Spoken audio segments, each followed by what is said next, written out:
¿Qué significa Shemot? Shemot literalmente significa nombres, y esto tiene que ver con el hecho de que en esta parashá se mencionan muchos nombres de personas importantes en el pueblo de Israel, los patriarcas, las tribus y todo lo que tiene que ver con el pueblo de Israel. ¿Israel merecía la esclavitud? El Eterno es soberano en todo lo que hace. Israel efectivamente tuvo una esclavitud muy penosa, pero no existe en la Torah un relato en el cual nos diga que el pueblo se portó mal o la merecía. Sin embargo, el hecho de que haya pasado por esclavitud tiene que ver con la salida gloriosa del pueblo de Egipto, y además que el Eterno quería mostrar su gloria en todo lo que pasara con Israel. La esclavitud era una de esas cosas, pero no necesariamente podríamos decir que la merecía. Ahora, si estuvo el pueblo en esclavitud, tiene que ver con que el Eterno permitió esto para mostrar su gloria. ¿Por qué Moshe fue salvado de las aguas? Moshe fue salvado de las aguas porque el Eterno lo tenía destinado de esta manera. Él sabía que era el líder del pueblo de Israel para que lo sacara de Egipto, y por lo tanto cualquier circunstancia negativa que estuviera contra él, el Eterno no la iba a permitir. Entonces, esto fue una provisión especial del Eterno. Lo hubiera podido salvar de las aguas o de cualquier otro peligro. ¿Qué significa que el Eterno oyó el clamor y se acordó del pacto? Las expresiones que el Eterno oyó, que se acordó y otras más, lejos están de querer significar que el Eterno tiene oídos o que tiene memoria o cosas de ese estilo como tenemos los seres humanos.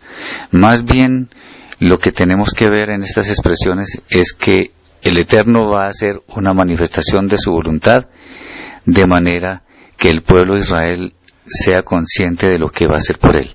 En este caso, que oyera el clamor y se acordara del pacto, tiene que ver con el hecho de que él iba a hacer una manifestación de su voluntad en cuanto a favorecer a Israel en medio del pueblo de Egipto, como efectivamente sucedió. ¿Por qué Moshe duda que lo escuchen? En el momento en que está hablando Moshe con el Eterno, quizá no tenía una fe tan desarrollada como la tuvo al final de su vida. Por lo tanto, podría decirse que es hasta lógico que dudara, no porque no creyera en el Eterno, sino porque de pronto para él humanamente había cosas que quizá no iban a suceder. La fe entonces no estaba suficientemente bien fundamentada, bien depurada, sino que tenía dudas. Entonces él creía que de pronto el pueblo no lo iba a escuchar, a pesar de que el Eterno le estaba dando algunas instrucciones. ¿Qué significa que Moshe será como Dios para el faraón? En realidad en la Torah hebrea no dice esto. Esto resulta de una mala traducción de las Biblias que conocemos en el idioma español, como la Reina Valera, Dios habla hoy y otras. Ahí en realidad dice que Moshe será como Elohim, y Elohim no puede ser traducido como Dios. Elohim tiene que ver con jueces, con autoridades, con personas que están en eminencia. Entonces lo que quiere decir la Torah acá es que Moshe será como la autoridad suprema del pueblo de Israel para el faraón. Por supuesto, era el enviado del Eterno, que también es un Elohim. ¿Por qué el Eterno quiso matar a Moshe si lo había escogido para ser el líder de Israel? Esto sucedió porque Moshe no había circuncidado a su hijo en el día que estaba establecido. Entonces, en el caso de Moshe, que era el líder escogido por el Eterno para guiar a su pueblo, era demasiado grave esta falta. Esto significa que todas las personas tenemos una responsabilidad ante el Eterno. Los que saben más son las personas a quienes se les exige más. Por eso fue tan grave la falta de Moshe, y él se salvó de ser muerto porque su esposa Zipora circuncidó a su hijo. Entonces, esta falta por parte de Moshe era muy grave, siendo el líder de nuestro pueblo. ¿Por qué el Eterno permitió más esclavitud que antes? Esto no significa que el Eterno fuera a humillar a Israel, porque de ninguna manera él lo quería en ese momento. No quería hacerle pasar por esas pruebas tan difíciles, pero era necesario, más que por Israel, sobre todo por el pueblo de Egipto y en especial al faraón. El Eterno quería que todos vieran su gloria para que se dieran cuenta que el único Eloa verdadero es el Eterno, el Eloa de Israel, no otro como los dioses que había en Egipto. Entonces fue necesario llevar a Israel a un punto en el cual fue muy esclavizado, se le impusieron cargas muy grandes para que el pueblo de Egipto después, con las pruebas que iba a sufrir por parte del Eterno, se diera cuenta que no había otro poder diferente del Eterno. ¿Por qué el rey de Egipto pensó que Israel se aliaría con otros pueblos? Esto lo pensó el rey de Egipto porque tenía temor del pueblo de Israel, que había crecido en gran manera, y pensó que lo iba a dominar.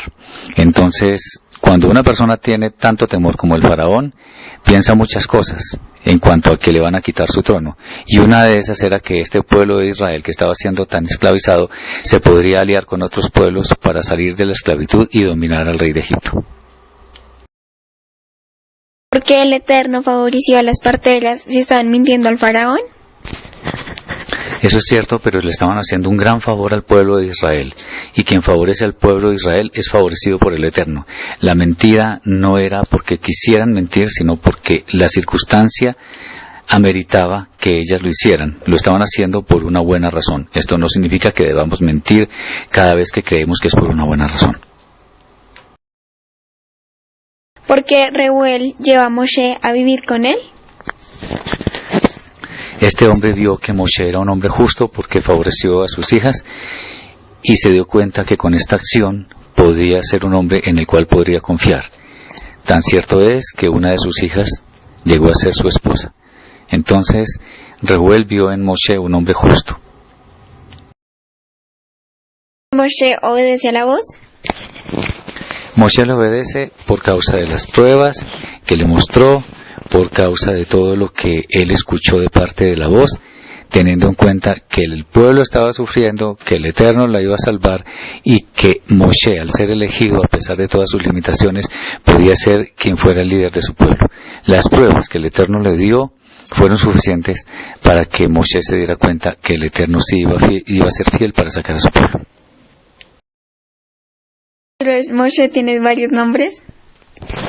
Sí, efectivamente el suegro de Moshe tiene varios nombres. Uno es Itro, otro es Jobab, otro es Reuel.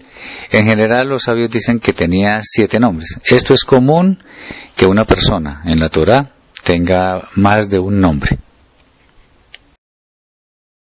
¿Que el faraón no reconoce al Eterno? No lo reconoce porque tuvo una actitud arrogante, una actitud displicente, que creía que él mismo era el poderoso. Entonces fue necesario que el Eterno hiciera todas estas pruebas, que enviara todas estas plagas para demostrar que el poder no estaba en el faraón, sino en el Eterno. La arrogancia del faraón tuvo sus consecuencias, pero el faraón no reconocía al Eterno porque era un hombre muy arrogante. Cuando la parashá nos dice que el país se llenó de hijos de Israel, ¿significa que no solo había israelitas en Goshen? Efectivamente, al parecer muchos de los israelitas estaban desempeñando tareas en las casas de los egipcios, de manera que no solo se concentraron en Goshen, sino en todo Egipto. ¿Por qué el faraón manda matar a los niños y no a las niñas? Había una tradición en la cual se decía que había un futuro heredero del trono que iba a salir del pueblo de Israel. Entonces el faraón quería evitar esto, mandando matar a los niños. Por supuesto, las niñas en ese entonces no ocupaban ningún cargo en particular en ningún reino. ¿Estuvo bien que Moshe matara al egipcio? Esta fue una reacción muy humana de parte de Moshe. Tuvo mucha ira por el hecho de que el egipcio estaba maltratando mucho a uno de sus hermanos. Entonces eso se explica en la medida en que Moshe tuvo ira, humanamente hablando. pero delante del Eterno, pues matar a alguien no necesariamente está bien. ¿Por qué había guardianes de Israel en Egipto? De acuerdo con lo que hemos visto, que había muchos israelitas diseminados en todo el pueblo de Egipto, lo más seguro era que había hombres o mujeres de Israel que servían como guardianes a muchas casas de los egipcios. ¿Qué significa que el Eterno no se dio a conocer por su nombre a Abraham, Isaac y Jacob? La revelación del nombre del Eterno a Moshe no fue la misma que a nuestros patriarcas. Una razón es por el hecho de que los patriarcas eran sumamente obedientes, eran sadikim, por lo tanto con ellos no era necesario hacer todas las señales que hizo con el pueblo de Israel en Egipto, con quienes sí necesitaba una relación diferente por causa de su esclavitud, su posterior desobediencia y por todo lo que nosotros conocemos que sucedió en la travesía por el desierto. Entonces, lo que necesitaba el pueblo de Israel era saber, tener la seguridad de que el Eterno, de acuerdo con su revelación a Moshe, era quien les iba a sacar de todas sus penurias, de todos sus problemas en Egipto, y los iba a liberar de esa esclavitud. ¿Cuál es el significado de la expresión yo soy el que soy? Muchas interpretaciones, especialmente cristianas, sobre este término se han dado a lo largo de los siglos. Pero ¿es realmente esto lo que dice la Torá?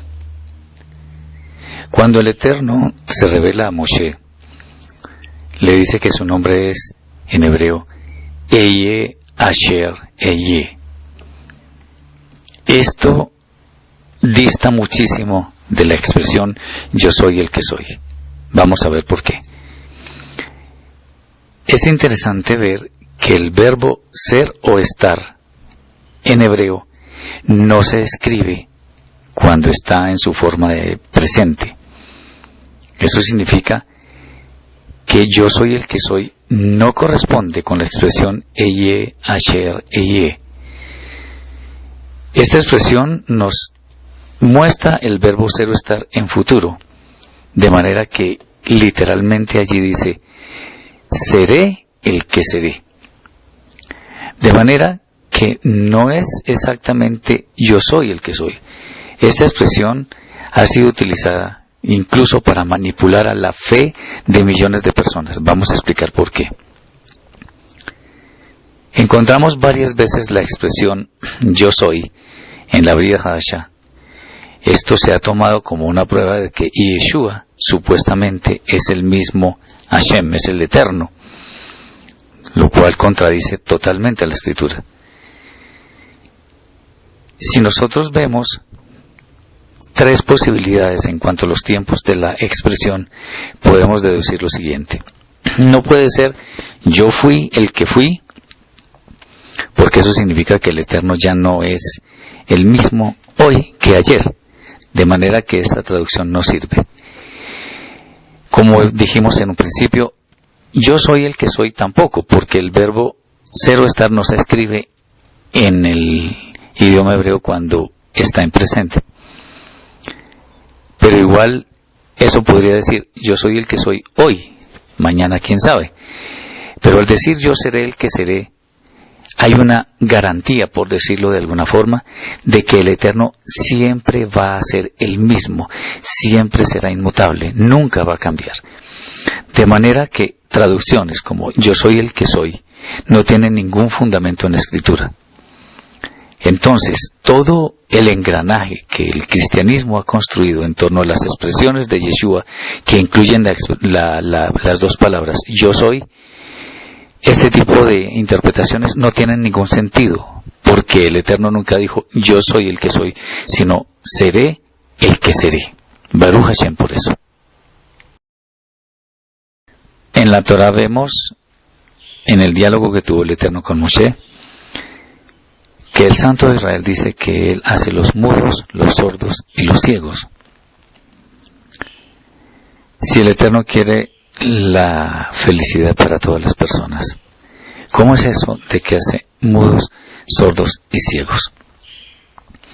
Pues bien, todo ello es para que la gloria del Eterno se muestre ante todas las demás personas. Es conocido que ha habido muchos milagros en los cuales los mudos recuperan el habla, los sordos recuperan el oído, los ciegos recuperan la vista. Todo eso es para mostrar la gloria del Eterno. Y cada persona es hecha de manera que pueda cumplir con los propósitos que el Eterno le tiene destinados. De manera que los mudos, los sordos y los ciegos no son de ninguna manera equivocaciones del Eterno. Haz Shalom. Pero lo que sí podemos decir, adicional a esto, es que, por ejemplo, los homosexuales, las lesbianas y cosas de este estilo no son creaciones del Eterno, porque el homosexualismo y el lesbianismo son cosas que se adquieren socialmente. Alguno podrá decir que hay personas que nacen con ciertas inclinaciones que son anormales. Podríamos decir que en cierta forma son consecuencias de lo que los padres de la persona han hecho durante sus vidas. Pero en general podemos afirmar que ni las lesbianas ni los homosexuales son obra del Eterno. Podemos ver las palabras del Rav Shaul cuando hace énfasis en que muchas personas fueron homosexuales. Eso significa que sí puede una persona volver a lo que el Eterno quiere para ella, o sea, tener una sexualidad definida y correcta. Pero los mudos, los sordos, los ciegos y otro tipo de personas que tienen limitaciones físicas sí son obra del Eterno. Y no porque quiere que sufran, sino porque esas personas son capaces de cumplir los propósitos del Eterno con esas limitaciones. De manera que nada de ello significa que al Eterno se le ha salido algo del control.